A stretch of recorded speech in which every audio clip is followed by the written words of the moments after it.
राजाचा पाटील स्त्रियांवर अत्याचार करत असे ही बातमी शिवरायांना कळाली. जिजाऊ माँसाहेबांनी त्या पाटलाचे हात छाटण्याचा आदेश दिला. राजाच्या पाटलाचे शिवाजी महाराजांनी हात छाटले. या प्रसंगातून स्त्रियांवर अत्याचार करणाऱ्या अनेक दुष्टांना शिवरायांचा संदेश कळला. शिवराय परस्त्रीला मातेसमान मानत. अफजल खानाच्या भेटीत खानाने दगा करताच शिवरायांनी खानाचा कोथळा बाहेर काढला.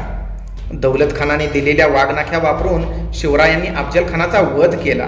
शिवरायांना ब्राह्मण हत्या करता येणार नाही म्हणून या भेटीत वापरण्यात आलेला कृष्णाजी भास्कर कुलकर्णी याने शिवरायांवर तलवारीचा वार केला.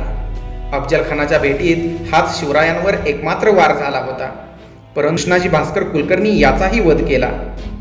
अशा प्रसंगातून लक्षात येते की शिवाजी महाराज हे कोणत्या एका जातीच्या किंवा धर्माच्या विरोधात नव्हते, ते अत्याचार अन्याय करणाऱ्यांच्या विरोधात होते.